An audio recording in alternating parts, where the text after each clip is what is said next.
क्या कश्मीर में जो हुआ वो धर्म के नाम पर हुआ या आतंकवाद का कोई धर्म नहीं होता? क्या हिमांशी सही है या ईशान्या? क्योंकि कश्मीर के पहलगाम में दो विधवाएं हुई, दो चेहरे एक देश में जो दो सोच पर सवाल खड़े कर रहे हैं। हिमांशी नरवाल यह कहती है कि मेरे पति को आतंकवादियों ने मारा, मुसलमानों ने नहीं। उधर ईशान्या कहती है कि उन्होंने मेरे पति को इसलिए मारा क्योंकि वो हिंदू थे। अगर मेरा पति मुसलमान होता तो फिर वो जिंदा होता। ये दो औरतें दो शहीदों की विधवाएं हैं जो दो कहानियों को बता रही हैं और इसमें दो भारत दिख रहा है एक ही दर्द को लेकर। एक भारत जो दर्द से यह कहता है कि हम नफरत से नहीं डरेंगे, लेकिन दूसरा भारत यह पूछता है कि हिंदुस्तान में हिंदू होने की सजा हम कब तक पाएंगे। एक भारत जो यह कहता है कि क्या हम हिमांशी की तरह करुणा का हाथ थामेंगे, तो दूसरा भारत वो जो कहता है कि क्या ईशान्या की तरह अब हम भी क्रोध की मशाल जलाएंगे। क्या कभी आपने यह सोचा कि अगर आपके परिवार के किसी सदस्य से उसका धर्म, उसका मजहब पूछकर उसे गोली मार दी जाए तो आप किसकी भाषा बोलेंगे? हिमांशी की भाषा या ईशान्या की भाषा? हिमांशी और ईशान्या ये दोनों अपने अपने दर्द की अभिव्यक्ति है। हिमांशी का साहस और एकता की पुकार उन तमाम लोगों के लिए प्रेरणा का स्रोत है जो ये मानते हैं कि नफरत का जवाब नफरत नहीं बल्कि इंसानियत है। मगर ईशान्या का गुस्सा और निराशा उस हकीकत को उजागर करता है जो कई लोग महसूस करते हैं। कई लोग जो ये मानते हैं कि हिंदुस्तान में अब हिंदू पहचान की वजह से उनका कत्ल किया जा रहा है। कश्मीर के मामले में ये दोनों सही हैं क्योंकि ये दोनों अपने अनुभव और अपने दर्द से बोल रही हैं। लेकिन एक सच ये भी है कि दोनों की बातें एक दूसरे के विरोध में खड़ी हैं। वैसे ही जैसे आज हिंदुस्तान का समाज दो हिस्सों में बटा हुआ है। एक जो खुलकर कह रहा है कि इस्लाम के कट्टरपंथियों ने इन्हें मारा और अब ढोंग दिखाया जा रहा है सेकुलरिज्म के नाम पर, गंगा जमुनी तहजीब जैसी कोई चीज नहीं होती। और जो दूसरा ये कह रहा है कि सारे मुसलमानों का दोष नहीं है, हर मुसलमान को आप उन चार के लिए गुनहगार नहीं ठहरा सकते। और इसी के बीच में हमारा सवाल है कि कौन सच बोल रहा है, विनय नरवाल की पत्नी हिमांशी नरवाल या शुभम द्विवेदी की पत्नी ईशान्या द्विवेदी? सवाल यह भी है कि उनकी विधवाएं हिमांशी और ईशान्या हमें कौन सा भारत दिखा रही है। वो भारत जो ये कहता है कि हम नफरत से नहीं डरने वाले, हम नहीं बटेंगे, या वो भारत जो दूसरी तरफ ये पूछता है कि हम हिंदुस्तान में अपनी पहचान के लिए कब तक मारे जाएंगे। और इसीलिए बार बार हम सवाल आपसे भी पूछ रहे हैं कि आप हिमांशी की तरह दर्द में इंसानियत की मशाल को थामेंगे या ईशान्या की तरह उस सवाल को आवाज देंगे जिसमें पूछा गया कि क्यों मेरे पति को उसके हिंदू पहचान की वजह से मार डाला गया। ये दोनों विधवाएं एक भारत की हैं, लेकिन इनमें एक भारत में दो भारत की कहानी है। हिमांशी की आंखों में आंसू है जो कहती है कि मेरे पति की हत्या किसी मजहब ने नहीं की, उसे इंसानियत से गिरे हुए लोगों ने मारा।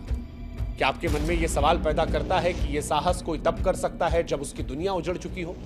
क्योंकि हिमांशी की वो तस्वीर दुनिया को झकझोर गई थी जिसमें अपने पति की लाश के बगल में बैठी थी।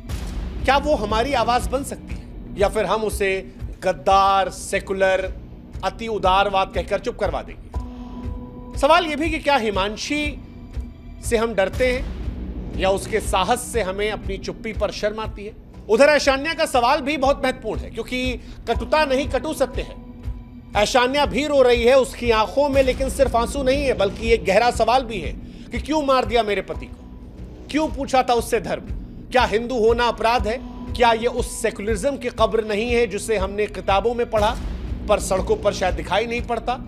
क्या ईशान्या को सांप्रदायिक कहकर हम उस सच को छिपाना चाहते हैं, वो सच जो नंगी आंखों से हमारे सामने दिख रहा है? क्या उसका गुस्सा हमारे समाज की कमजोरी को उजागर नहीं करता? यह सवाल महत्वपूर्ण है और इस सवाल के बीच में मौन रह जाने वालों से भी हमारा सवाल है, क्योंकि मौन रह जाना भी एक तरीके से एक पक्ष लेना है।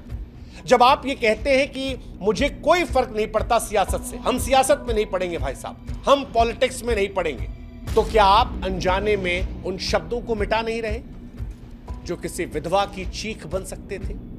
जब आप चुप रहते हैं तो आप क्या किसी हिमांशी की शांति या ईशान्या के गुस्से को अपमानित नहीं कर रहे? और फिर मैं पूछूंगा वो सवाल जो मैंने शुरुआत में पूछा था कि अगर यही घटना आपके परिवार के किसी सदस्य के साथ होती तो क्या आप समाज से चुप्पी की अपील करते, या आप किस तरह की भाषा बोलते, हिमांशी की भाषा या ऐशान्या की भाषा? और यहीं से हमारे मन में वो सवाल उठता है कि क्या भारत अब दो धाराओं में बह रहा है? एक धारा वो जो हिमांशी की तरह एकता प्रेम की बात कर रही है, दूसरी ऐशान्या की तरह जो कह रही है कि जड़ तक वार करके इस समस्या का समाधान करें। सवाल यह भी कि क्या यह विभाजन नया है या फिर यह विभाजन हमेशा से था जो हमें अब दिख रहा है? कश्मीर की घटना के बाद से आतंकवादी अब तक पकड़े नहीं गए। वो जो बड़ी कार्रवाई की उम्मीद हम कर रहे थे वो अब तक हुई नहीं है। धर्म पूछकर मारा गया, उसके बीच में जाति को लेकर सरकार का एक नया प्रोग्राम सामने आ चुका है। लेकिन इन सब के बीच में भी अगर आप सोशल मीडिया पर नजर रखेंगे या हिंदुस्तान में लोगों से बात करेंगे तो हर पोस्ट, हर ट्वीट, हर व्यक्ति अलग अलग विचारधारा को लेकर बात रख रहा है। और सवाल यह है कि क्या कश्मीर में गई 28 जिंदगियां अब गहरी विचारधारा का एजेंडा बन गई हैं? क्योंकि ऐशान्या का वीडियो जब सोशल मीडिया पर आता है तो लोग उसे हेट स्पीच का चेहरा मानते हैं। ये कहते हैं कि ऐशान्या कट्टरपंथ को आगे बढ़ा रही है, और जब हिमांशी बोलती है तो उसे टुकड़े टुकड़े गैंग सेकुलरिज्म के नाम पर जोड़कर ट्रोल किया जाता है। सवाल यह भी कि क्या हम शोक में ध्रुवीकरण ढूंढ रहे हैं? सवाल यह कि क्या मातम भी वोट बैंक से जुड़ गया है? सवाल यह भी कि क्या हमें यह पूछना पड़ेगा कि हमारे सैनिकों की मौत को समाज कैसे देखेगा, एक राष्ट्रीय त्रासदी के तौर पर या फिर एक धार्मिक घटना के तौर पर? यह सवाल बड़ा महत्वपूर्ण है। सवाल तो यह भी है कि ऐसे में हम क्या करें? क्या हम और आप उस सच्चाई से मुंह मोड़ लें जो ऐशान्या ने सामने रखी है, या फिर उस उम्मीद को गले लगा लें जो हिमांशी ने दिखाई है? या इन दोनों के बीच में क्या हम दोनों को नहीं सुन सकते, बिना यह तय किए कि कौन सही है और कौन गलत है? क्योंकि अंदर खाने हम जानते हैं कि शायद दोनों ही सही है, दोनों ही सही है। अगर हम इस सवाल से कतराते हैं तो क्या हम अपने डर को जीतने दे रहे हैं, या कहीं हम खुद भी उसी झूठ का हिस्सा तो नहीं बन रहे जो ये बताता तो है कि सब कुछ ठीक है लेकिन अंदर से पता होता है कि ठीक नहीं है? तो वैसे ही जैसे कश्मीर खूबसूरती की पहचान भी है, खून की पहचान भी बनती है। कश्मीर आज के दौर में सिर्फ जमीन नहीं, एक जख्म है। कश्मीर में हर पत्थर के नीचे एक कहानी है, हर कहानी में एक सिसकी है, और उस सिसकी के पीछे एक गहरी साजिश। क्या कश्मीर की जमीन अब इतनी कड़वी हो गई है कि वहां पर सिर्फ बारूद उगता है, नफरत उगती है, इंसानियत नहीं? क्या उस कश्मीरियत की मौत हो चुकी है जो एक समय में हिंदू, मुस्लिम, सिख, ईसाई को एक धागे में पिरोती थी?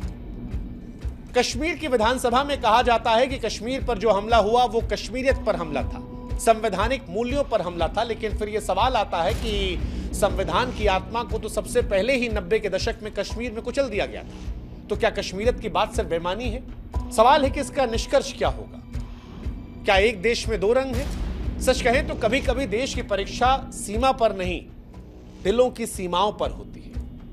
वह उस मोड़ पर होती है जहां पर एक मां की गोद सूनी हो जाती है। समाज ये तय करता है कि कौन सही कौन गलत।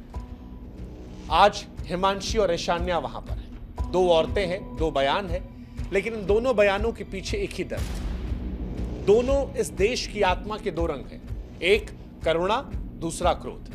और अगर इस देश को बचाना है तो इन दोनों रंगों को बचाना पड़ेगा। आज देश की एकता हिमांशी जैसे विचारों से बचेगी, इस बात को आपको स्वीकारना होगा। वहीं आपको यह भी स्वीकारना होगा कि जब उसका सुरक्षा कवच ऐशान्या जैसे गुस्से से होगा तभी वो मजबूत होगा। सवाल यह है कि क्या हम इन दोनों को बिना आरोप लगाए, बिना छोटा दिखाए, बिना इन पर सवाल खड़े किए गले लगा सकते हैं? क्योंकि आतंक न सिर्फ जान लेता है बल्कि विचारों को मार देता है, आत्मा को मार देता है। और आज हम उसी जगह पर हैं जहां पर हमने सिर्फ एक नजर से देखना शुरू किया, या तो हम हिमांशी के साथ हैं या उसके खिलाफ हैं, या हम ऐशान्या के साथ हैं या उसके खिलाफ हैं। और इसमें जाते जाते सवाल आपसे भी कि क्या आप भी इस बहस में सिर्फ खामोश दर्शक रहेंगे या फिर सोचेंगे और फिर बोलेंगे? और अगर आप अब भी चुप हैं तो नवाज देवबंदी का वो शेर आपके लिए, जलते घर को देखने वालों, फूस का छप्पर आपका है। आपके पीछे तेज हवा, आगे मुकद्दर आपका है। उसके कत्ल पर मैं भी चुप था, मेरा नंबर अब आया। मेरे कत्ल पर आप भी चुप हैं, अगला नंबर आपका है। जय हिंद, जय भारत। पूरी वीडियो देखने के लिए धन्यवाद और जाते जाते लाइक, सब्सक्राइब और शेयर करना न भूलें।